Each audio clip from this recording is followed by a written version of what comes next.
ಕಡ್ಲೆಕಾಯಿ ಪರ್ಸಲ್ಲಿ ನನಗೊಬ್ರು big boss contestant ಸಿಕ್ಕಿದ್ರು. ಯಾರು ಅಂತ ಗೊತ್ತಾಗಬೇಕು ಅಂತ ಅಂದ್ರೆ ಕೊನೆವರೆಗೂ ವಿಡಿಯೋನ ನೋಡಿ. ಬೆಂಗಳೂರಲ್ಲಿ ಒಂದು ದಿನ. ಹಾಯ್ ಹಲೋ ನಮಸ್ಕಾರ. ನಮ್ಮ ಅಕ್ಕ ನಾನು ಬಂದಿದ್ದೀನಿ ಅಂತ ಆಫೀಸ್ಗೆ ರಜಾ ಆಗ್ತಾಳೆ ಅಂತ ಅಂದ್ರೆ ಬೆಳಿಗ್ಗೆ ಎತ್ತಷ್ಟೇ ಆಫೀಸ್ಗಂತ ಹೋಯ್ತಿದ್ದಾಳೆ.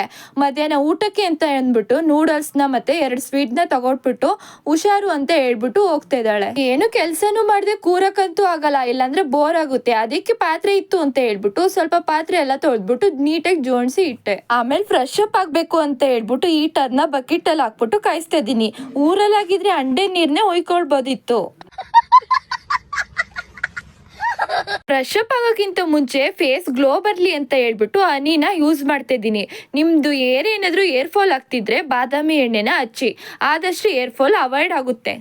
ಹಿಂಗೋ 1 ಗಂಟೆ ಆಗೋಯ್ತು. ನಮ್ಮ ಅಕ್ಕ ತಗೊಟ್ಟಿರೋ ನೂಡಲ್ಸ್ನ ತಗೊಂಡು ಮಾಡ್ಕೊಂಡು ತಿಂತಾ ಇದೀನಿ. ತುಂಬಾನೇ ಚೆನ್ನಾಗಿತ್ತು. ಹೆಂಗೋ ಸದ್ಯಕ್ಕೆ ಮೇಂಟೈನ್ ಮಾಡಿದೆ ತಿನ್ಕೊಂಡು. ನೂಡಲ್ಸ್ನೆಲ್ಲ ತಿನ್ಕೊಂಡು ಇವಾಗ ಫ್ರೆಶ್ ಅಪ್ ಆಗಿದ್ ಬರೋಣ ಅಂತ ಹೋಗ್ತಾ ಇದೀನಿ. ನಾನಿವತ್ತು ಪಂಕಾಗಿ ರೆಡಿಯಾಗಿ ಮಂಡ್ಯಕ್ಕೆ ಹೋಗ್ತಾ ಇದೀನಿ ಅಂತ ಅನ್ಕೊಂಡ್ರ, ಇಲ್ಲ ನಮ್ಮ ಅಕ್ಕ ಇವತ್ತು ಅವಳು ಕೆಲಸ ಮಾಡಕ್ ಕಡೆಗೆ ಕರೆದಿದ್ಲು ನನ್ನ.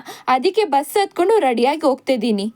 ಅವಳು ಕೆಲಸ ಮಾಡೋದು SBI ಬ್ಯಾಂಕಲ್ಲಿ. ಅವರು ತುಂಬಾನೇ ನನ್ನ ಚೆನ್ನಾಗಿ ಮಾತಾಡ್ಸ್ತಿದ್ರು. ಎಲ್ಲರೂ ಅಲ್ಲಿ ಸ್ಟಾಫ್ಸ್ ಎಲ್ಲ ಒಳ್ಳೆಯವರು.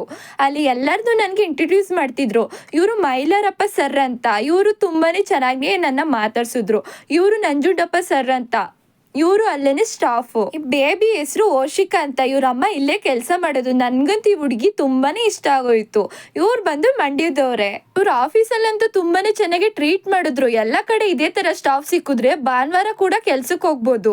ಕಡ್ಲೆಕಾಯಿ ಪರ್ಸಲ್ಲಿ ನನಗೆ ಯಾರು ಸಿಕ್ಕಿದ್ರು ಅಂತ ಅಂದ್ರೆ ಬಿಗ್ ಬಾಸ್ ರೀತು ಅವರು ನಂಗೆ ಸಿಕ್ಕಿದ್ದು. ಈ ವಿಡಿಯೋ ಬಂದು ಪಾರ್ಟ್ 1 ಆಗಿರುತ್ತೆ. ಪಾರ್ಟ್ 2 ವಿಡಿಯೋ ನೆಕ್ಸ್ಟ್ ಬ್ಲಾಗ್ ಅಲ್ಲಿ ಅಪ್ಲೋಡ್ ಮಾಡ್ತೀನಿ. Okay bye guys, take care.